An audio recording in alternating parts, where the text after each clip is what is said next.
When considering the greatest stories in the history of film, what comes to mind? Royale with cheese. You talking to me? His name's Forrest. Maria la llave! Why then does my mind go here?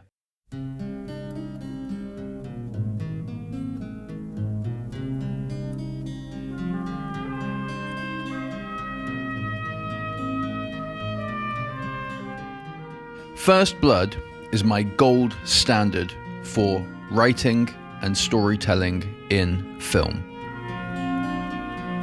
The movie is based off David Morrell's novel of the same name, and it centers around a Vietnam War veteran named John Rambo. Originally, Morrell's vision for his story was to see what would happen if the extraordinary violence of the Vietnam War somehow made its way to US soil, and in this case, it was in the form of a traumatized soldier. To realize this, Rambo is activated by a confrontation which leads to countless numbers of people being killed, and the extraordinary violence does indeed make its way back. The film adapts this premise, but reimagines Rambo and tells a markedly different story, even while arriving at a similar conclusion. Through Rambo's struggle, First Blood explores the alienation of veterans and society's failure to understand the trauma of war. These themes ground the story, making it feel human and tragically inevitable.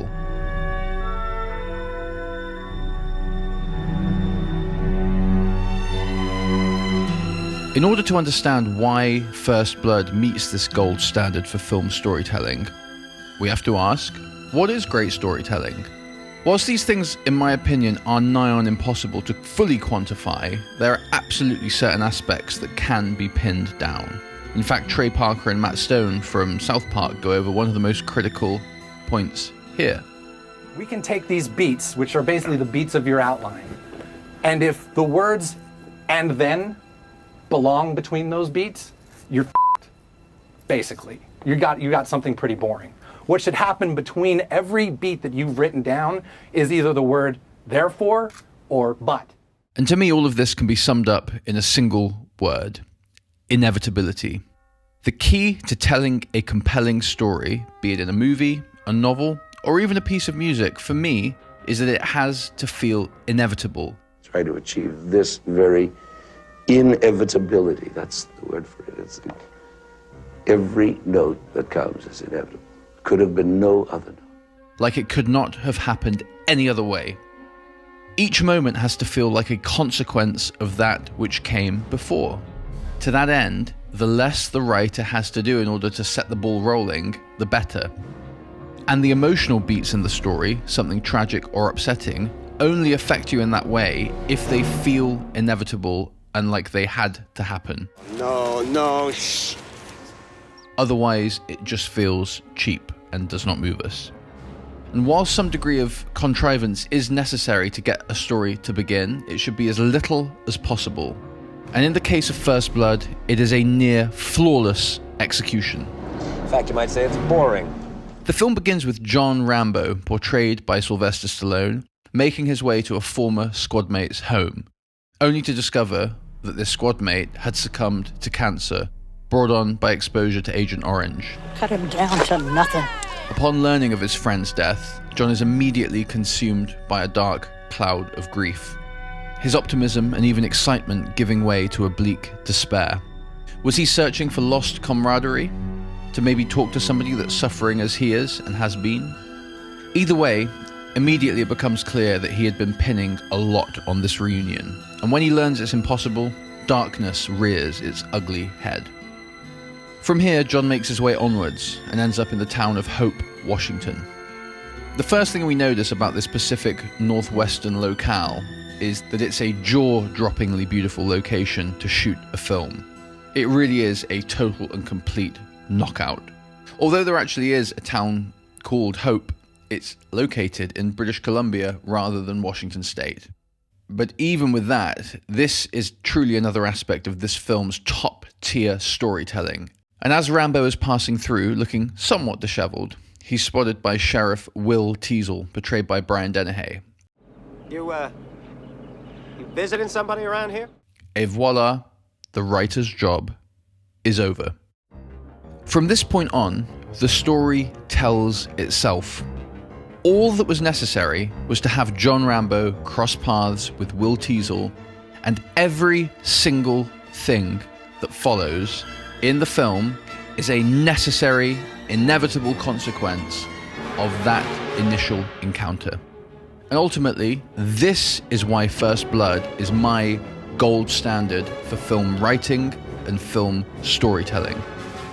In the book, Rambo is someone that is eager to show the world what he's capable of, to show them that he isn't somebody to be messed with, and kind of goading them into doing it. But in the movie, this is not John Rambo. He's simply somebody that is sick of being disrespected. He's somebody that just wanted to get something to eat. You got someplace I can eat around here? There's a diner about 30 miles up the highway. And this aspect of John, as somebody lost and weary, wandering through life, is exquisitely captured in the great Jerry Goldsmith's heart-wrenching music.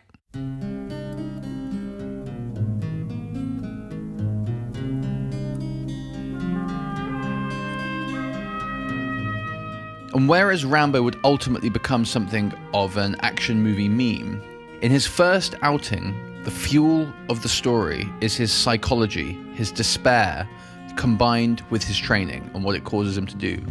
And this is the central theme that Goldsmith captures so perfectly throughout the whole score, with the main theme doing so to a T. He understood that this was not simply an action movie, and an action movie score was not going to cut the mustard. It was a movie about a broken man, and the musical theme was critical in conveying this. And with all of these pieces in place, brilliantly portrayed characters, a stunning setting, and heart-wrenching music, once Teasle picks Rambo up, by this point the story is already past the point of no return, and the ball is firmly rolling down the hill. Rambo, seemingly having surpassed the level of disrespect he's prepared to tolerate, refuses to be moved on, and is then arrested. While this is happening, we can see Rambo deciding in real time whether to finish Teasle off there and then. But instead, he relents, and he allows himself to be arrested and to be taken to the police station. But after Rambo has been brought in, we meet several more characters, with Deputy Mitch Rogers, portrayed by David Caruso from CSI, being the sympathetic, quieter deputy. But then we meet Deputy Sergeant Arthur Galt, portrayed by Jack Starrett, and he immediately makes himself known as the resident sadist. Hey, if you're looking for trouble, you came to the right place, buddy. He then proceeds to abuse and humiliate Rambo. Throughout the movie, both of these characters, these deputies, behave and react exactly as we would expect. Don't shoot! Ultimately, the abuse Rambo endures at the hands of the police triggers his PTSD, and from that moment, we're off to the races. He fights off everyone around him.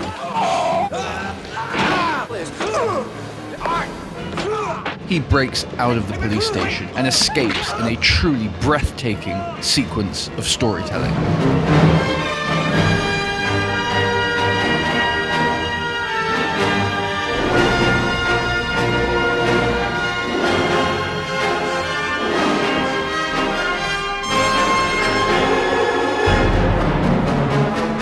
This is the moment when the combustible mixture of Rambo's deep trauma and Teasle's proud arrogance ignites, as inevitably as a match striking petrol.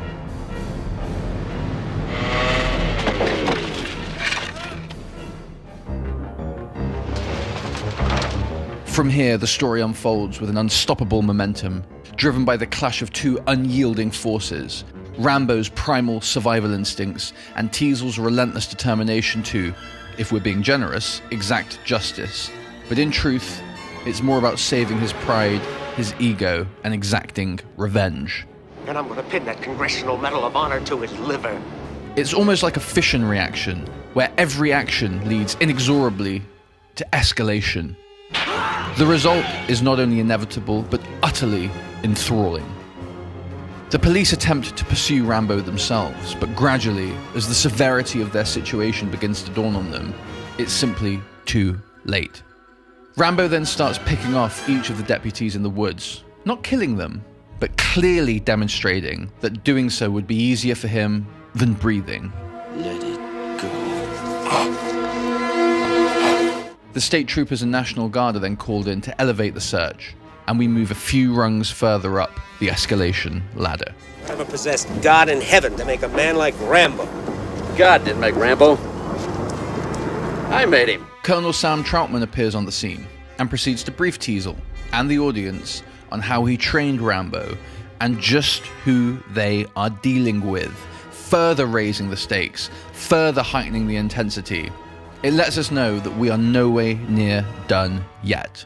They all continue to pursue Rambo through the forest, through the woods, and after chasing him into the entrance of a mine and blowing it up, they think he's dead. They begin to pack up shop, only for Rambo to have survived, albeit trapped inside a mine. And in a final hurrah, he manages to escape.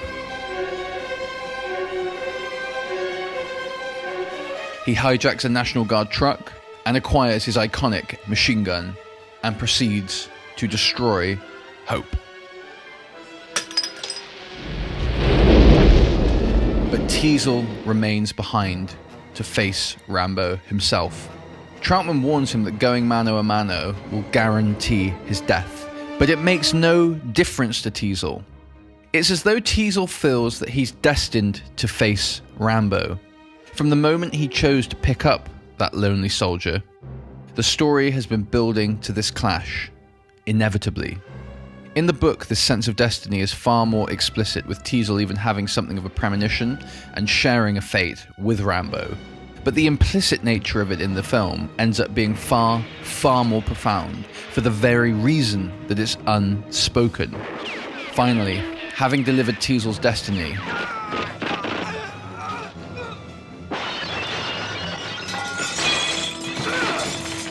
having destroyed Hope,